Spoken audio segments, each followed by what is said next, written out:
Score 1 for the good guys. Well, actually, technically, score 2 for the good guys, with hopefully 3 coming up tomorrow. What's going on? Jordan, another episode of Lightning Latest. You love to see it. You love to see the run we're on. We're playing great hockey right now. We're going to recap both the Flames and Red Wings games. Hope everyone had a great Thanksgiving. Been pretty busy over here the last few days. Also going to preview the Rangers game as well. So that one's going to be fun. And also going to finish off with a what if. We can't do double barrel today. Sorry, y'all.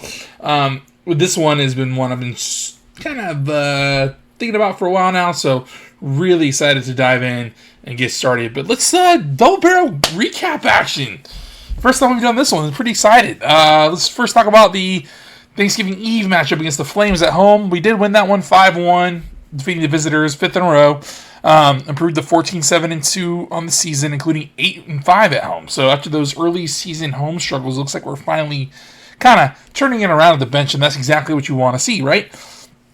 Vasi now has 32 saves, continuing to improve, continuing to show the form that has made him one of, if not the best goalie in the world, and that's exactly what we want to see, correct? That's what we want to see from our number one.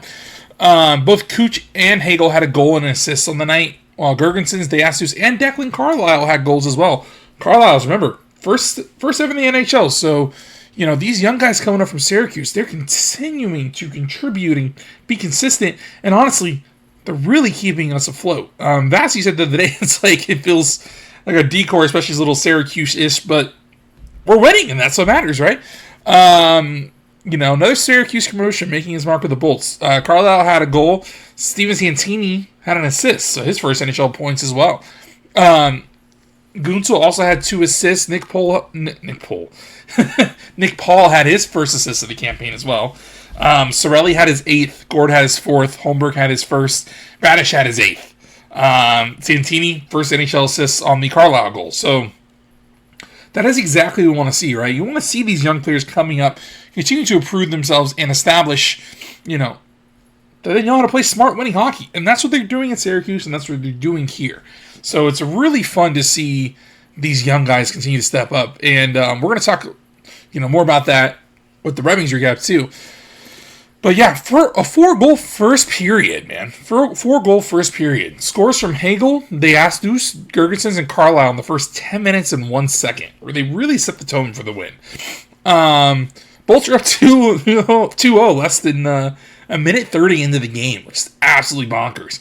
Brandon Hagel scored 39 seconds in, while Charles DeAstus scored the $1.26. So that 2-0 start is something we really, you know, minute 30 into the game, not too bad at all.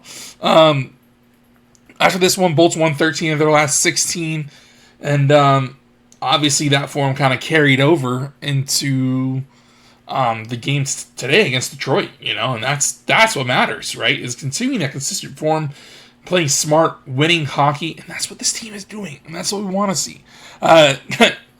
Big Z, Zemgus Gergensen, said this. He talked about the Bolts scoring the 4 goals in the opening 10-on-1 with Ben Pierce of the Bolts official team website. So this is what Gergensen said. He said, probably my kids doing the Tesla coil with a laugh. He's like, no, it's just playing simple hockey, just direct hockey, and we got those 4 quick. Coop's actually talking post-game right now. I had the Red Wings game on while I was prepping this, so really excited to dive into this with you guys. Like, this is so much fun. But yeah, he said, probably my kids just doing the Tesla coil with a laugh. No, it was just playing simple hockey, just direct hockey, and we got those 4 quick. After that, it was kind of an interesting game with the power plays and the PK, but definitely a good way to start. Coop, meanwhile, post-game after the Flames game, said this. He said, in the end, you know, Calgary pushed. They're a proud team, and we didn't manage the puck very well. And like I said, didn't love our third period. The boys defended, and if we made a mistake, Vass was there for us. You look at summing the whole thing up, and it's another solid victory for us at home. Now we got to go see if we can do this on the road. Well, spoiler alert. Yeah, they did it. They did it on the road. So, you know, it's actually funny.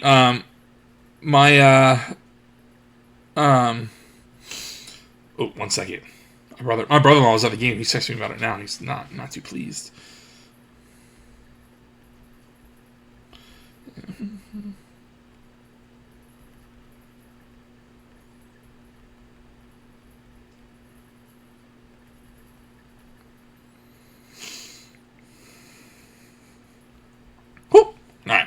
I'm going to show you what he sent.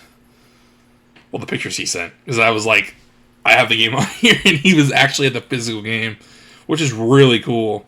Let's see. Yep. Oh, probably hard to tell. So he's at, this is at Joe, Little Caesars Arena. I always call it Joe Louis. That's what it is in my head. But he was there. He said, hashtag beat the Bolts, which the Red Wings clearly did not do. So, sorry, Bob. Love you, buddy. We'll see you in a couple weeks. But yeah, so Bolts win streak up to 6. 6-3 win. Now 15-7-2, including 7-2-2 on the road, which is pretty impressive if you think about it. 11 games on the road with that strong of a winning percentage. We'll take that all day. Strong first period from both sides. Strong first period. Actually, honestly, both the first and second period were insane. It just felt like every time I looked over, there was a goal. Strong first period, though, from both sides. It was 1-1 after the first period. JT Comfort scored for Detroit to give them a 1-0 lead. But an 100-mile-an-hour slap shot, which is the hardest shot on any goal in the season this season, per NHL stats and Ben Pierce, from Darren Radish. Darren Radish scored this goal on the power play late in the third period. He tied it all up at 1. So we'll take that all day long. We will take that all day long. Radish, man, it's honestly been a lot of fun to see him. Honestly, he's kind of opened up in front of our eyes with all these injuries. Over the last 7 games, he's played in over 20 minutes a game in each of those wins. Has responded with 10 points in kind. So that's, we're going to take that all day. We're going to take that all day long.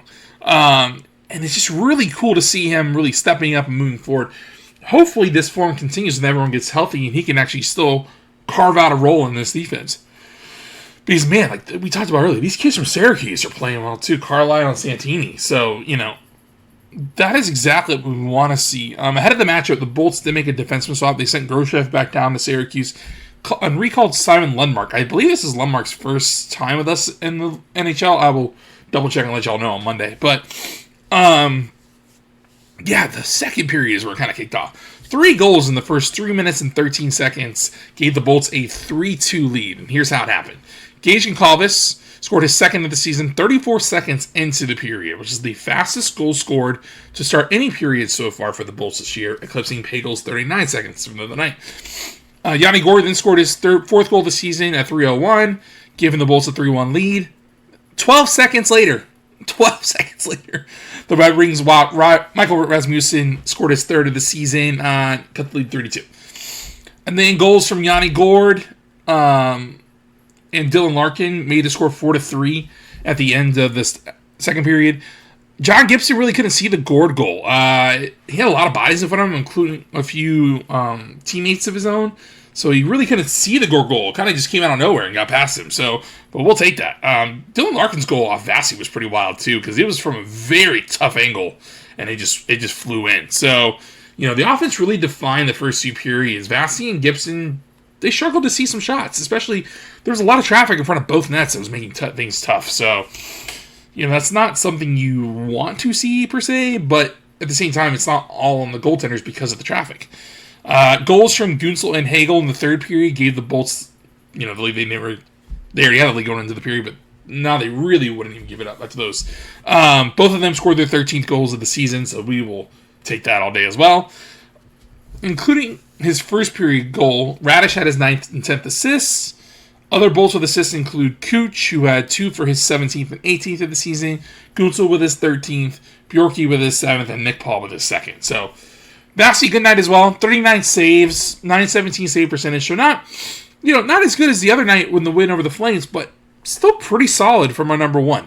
I kind of thought he would start tomorrow against the Rangers, but they put him in here tonight against the Red Wings, so I think JoJo's going to get the nod tomorrow in New York.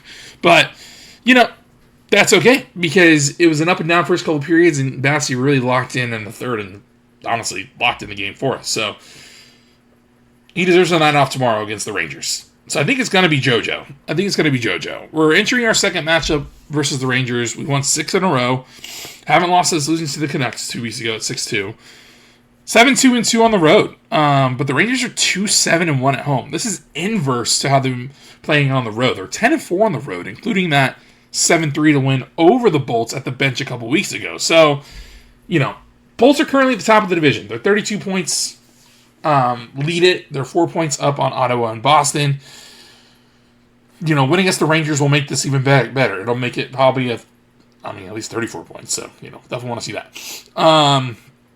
Meanwhile, the Rangers are last in the Metro, but they have 26 points. Okay, so only 5 points separate them from first place New Jersey. The Metro is wild right now.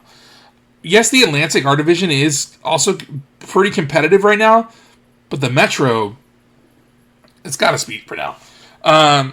Remember, even though the Rangers are last in the Metro, we definitely can't underestimate them, right? Or else another 7-3 could happen.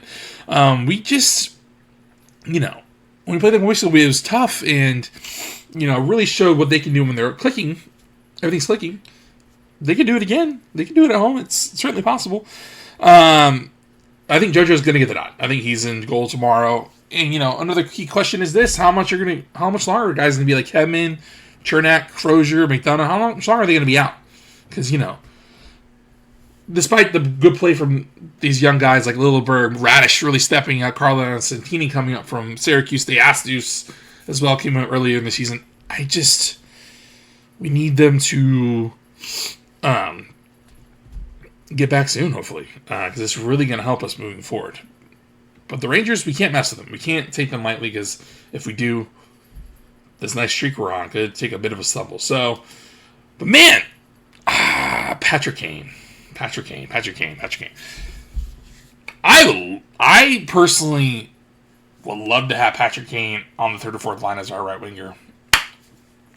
I know he's 37. I know he was with the Blackhawks for 15 and a half years. He was the first overall pick in 2007. I'd love to have him. He did spend 15 and a half years with Chicago, spent a half season with the Rangers, and now is in his third season with the Red Wings. So, 15 games so far this year before coming into today's game. 13 points, 3 goals and 10 assists, with a negative 10 plus-minus and 17.25 time on ice average. So, over the last 6 seasons, his plus-minus has really gone down. 37 years old. So, really, what you got Patrick Kane now is a true offensive player that can still put up quite a bit of points. 32 games last year, for example, 59 points, 21 goals, 38 assists, negative 16 plus-minus. So, it's not surprising at all at 37 years old that he's starting to drop down a bit from there. But, still has a lot to offer offensively. And that's, I think, the key. On a team like the Bolts that can always be useful, all y'all know that we could use more offense whenever we can get it. So, having him play that third or fourth line role on the right wing, scoring and assisting would be just fine with us, to be honest with you.